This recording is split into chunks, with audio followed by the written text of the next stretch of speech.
আজ আমরা করব চতুর্থ শ্রেণীর গণিত। একটা বক্সের মধ্যে কিছু সংখ্যা দেওয়া আছে। সেই সংখ্যার মধ্যে আমাদের খুঁজে বের করতে হবে 2 এর গুণিতক কোনটি, 3 এর গুণিতক কোনটি এবং 5 এর গুণিতক কোনটি। তো প্রথমে আমরা দেখি 248। যেহেতু জোড় সংখ্যা তাই আমরা 2 এর গুণিতক হিসেবে লিখতে পারি।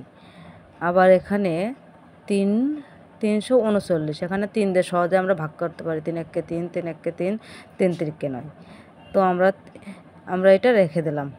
এখন এখানে 515 দিয়ে আমরা 5 দ্বারা আমরা একে ভাগ করতে পারি, তাই এটা 5 এর গুণিতক হবে।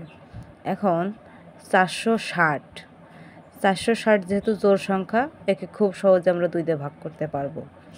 তাহলে 460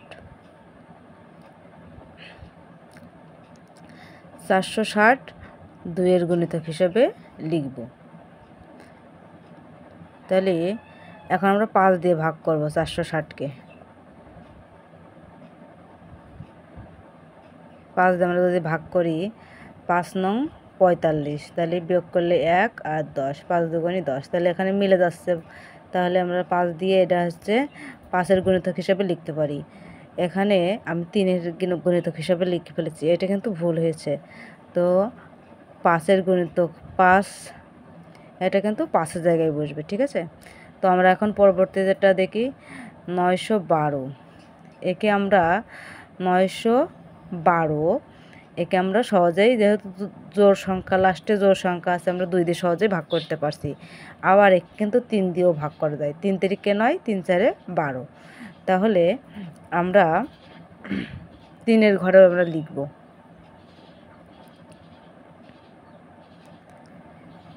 আমরা একটু সাইডে ভাগ করে নিচ্ছি। 3 তিরিকে 9, 3 চারে 12। তাহলে আমরা এটা গোল দিতে পারি, কারণ আমরা দুই জায়গায় পেয়ে গেছি সংখ্যাটা। আর এখানে 5 দিয়ে তো ভাগ করা যাবে না, তো আমি সেই ভুলটা সংশোধন করে নিলাম। 460 5 এর ঘরে লিখে দিলাম। আর এখানে হবে কত, 912, কারণ একে আমরা 2 এবং 3 দিয়ে ভাগ করতে পেরেছি। এখন আছে কত, 751। একে আমরা কত দিয়ে ভাগ করতে পারি দেখি। 751 যেহেতু বেজোড় সংখ্যা, 3 এবং 5 দিয়ে ভাগ করা যায় নাকি সেটা আমরা একটু দেখি।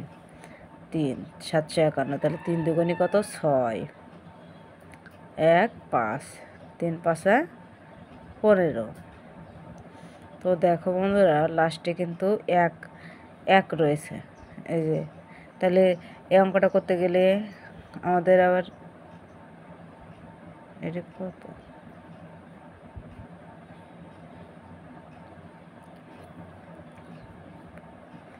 দশমিক চলে আসছে। 0 দিয়ে আমরা ভাগ দেবো, তারপর দশমিক চলে আসবে, তাছাড়া কিন্তু লাস্টে 1 থাকছে, এই জন্য এটা কোনো সংখ্যা দ্বারা বিভাজ্য হয়নি। তো আমরা 5 এটা সহজেই 5 দ্বারা বিভাজ্য হচ্ছে, মানে ভাগ করতে পারছি, 5 এর গুণিতক হিসাবে আমরা লিখতে পারছি। আর 810, এরবার আছে কত, আর প্রথমে ছিল 121, 810 এটা হচ্ছে জোড় সংখ্যা, তাই 2 এর গুণিতক হিসেবে আমরা লিখে দেবো 810।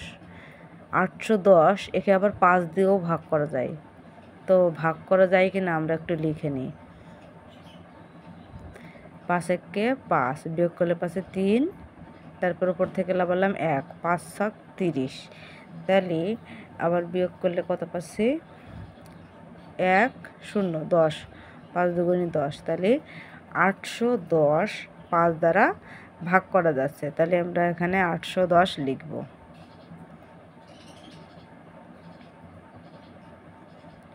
আচ্ছা, 810-এরটাও হয়ে গেল। এখন আছে কত, 951। একে আমরা ভাগ করতে পারি কত দিয়ে, বেজোড় সংখ্যা, তাহলে আমরা 3 দিয়ে এবং 5 দিয়ে ভাগ করে দেখব। 3 তিরিকে 9, আচ্ছা প্রথমে আমরা ভাগ করলাম 3 তিরিকে 9,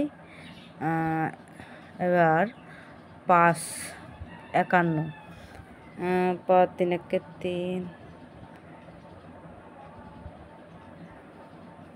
3 একে 3, বিয়োগ করলে পাচ্ছে 2, উপর থেকে লাগলে 1, 3 7 21, তাহলে ভাগ করলে হচ্ছে কত 317।